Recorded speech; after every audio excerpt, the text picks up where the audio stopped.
to the Stories from the Road, a tribute to Jeff Meyer. As we embark upon this journey, we invite you to join us in the memory of a remarkable individual and countless miles that we've traveled together. For over 2 decades, Jeff and I were more than colleagues. He was the navigator, a confidant, and a friend. Through the highs and lows, the twists and turns, he stood by my side, guiding us through the ever-changing landscape of the real estate market. Jeff wasn't just about business. It was all about the stories, and we all know those.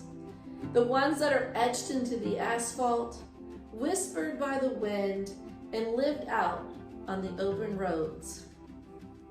Each mile marker is a tale. Each home we visited is a memory, and each journey is an adventure.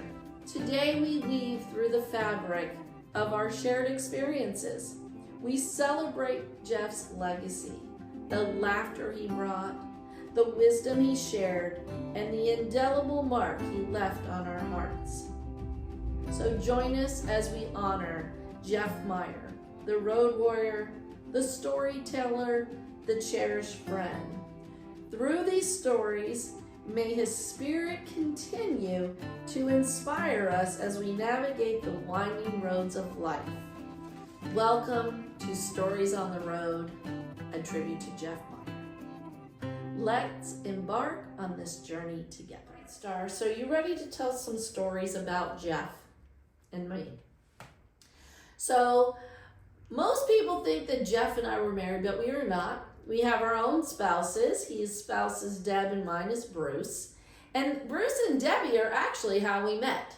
So Jeff and Deb and Bruce and I were parents to Jeffrey and Tyler, and they were Cub Scouts. And Bruce and Debbie were the Cub Scout leaders, and they together worked with the kids, starting there. And I will tell you, if you thought that Jeff and I were competitive, you should see our spouses. These boys had so many belt loops that they earned through Boy Scouts. They had to have 2 belts, especially when the first belt was pulling their pants down.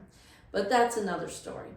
So we were at an event in Hudson, at a park in Hudson off of Hicks Road. And at the time, Logan was running around and Zachary was in the stroller. And anyone who has listened to Jeff's stories, he talks about little Zachary in the stroller. And I was sitting at the table and they were off getting their belt loops. So we're at the park over on Hicks Road in Hudson, and I see this person walking towards me. He's got black pants on, he's wearing a white shirt with a red tie, he's got gold rimmed glasses, and he's got curly brown hair. And I noticed also that he's really tall. And if anyone knew Jeff, they knew how much he loved being tall. He was the tallest realtor, he said. Anyway, I digress. So Jeff comes over and he sits on the table right near where Logan's running around and Zach's in the stroller, and we start talking. And this is the first time I met him, but he's telling me about this company that he just opened, a real estate company. He's all excited about it. He's going to recruit more realtors, and it's just going to be awesome. And right away, I knew I liked Jeff because he knew how to tell a story, and it kept you engaged and made you laugh. So sometime after that, I decided I would get my license. My Aunt Diane said, "Shelley, you would be really good at this. You need to get your license." So I went and I got my license, and instead of going working for my aunt, who was very successful, Bruce, my husband Bruce, said, "Hey, why don't you call Debbie's husband Jeff and see if he needs somebody?" So that's what I did. So Bruce got Debbie on the phone, handed the phone to Jeff, and we started talking, and he said, "Yeah, come on over. I'm looking for new agents, and we can, set up a meeting, or you can come work for me." So I continued taking my class, and then about right before I took my test, I called him up and I said, "Okay, I'm going to be taking my test. I'm going to need a paper from you that says I can come work for you." And so, of course, he got me the paper, and I went took my test and I passed it. And that was on Cinco de Mayo. So on May 5th, in 2001, that's when I got my license and I went to work for Jeff at Star One. Now the first day was quite interesting. After I got it, Logan and I went up to the office, which we're still in the same complex as we've always been, right there between 52 and Star Trail. And I brought my box of supplies. I was a retired school teacher, so Lord knows I had enough pens.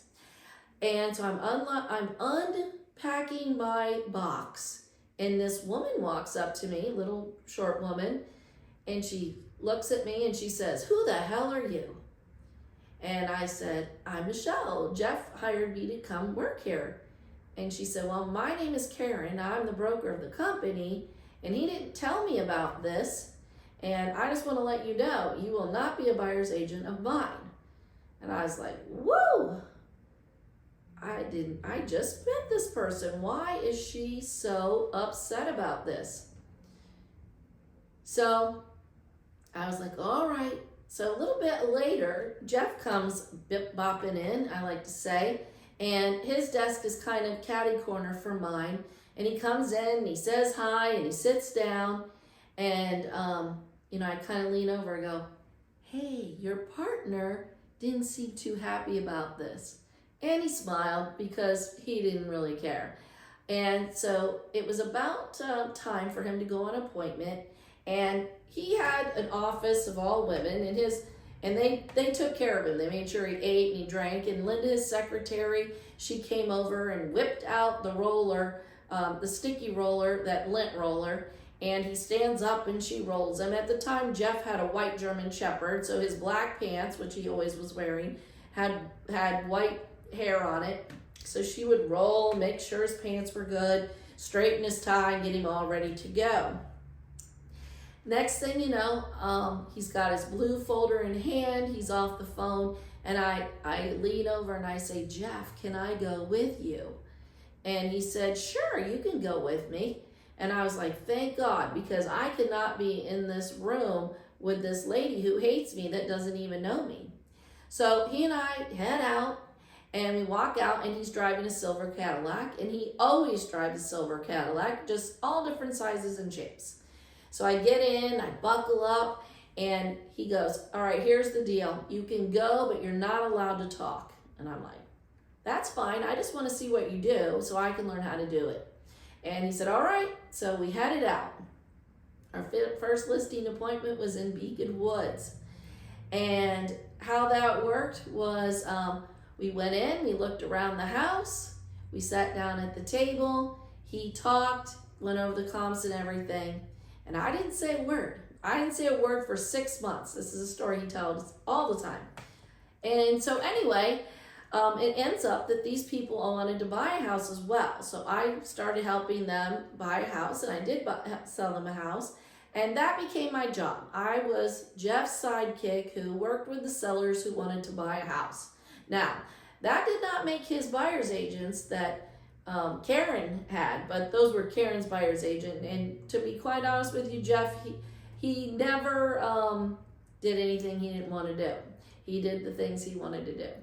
So that was the beginning of our journey together in the car. And so that was the beginning of our journey. We've sold over 3,000 homes together. We've spent probably over 30,000 hours in the car together, traveling the roads of West Pasco. And I can tell you, it was a ride I will never forget. And I am so blessed to be able to share with everyone our stories. And we have some doozies. And through our stories, we're going to let you see who Jeff was. Not everyone who's watching this ever met Jeff, but I'm going to tell you what, anyone who met Jeff never forgot Jeff, and anyone Jeff met, he never forgot them. So, Star, are you ready? We're going to start telling the story of Jeff Meyer and Michelle Rain and Star One Realty.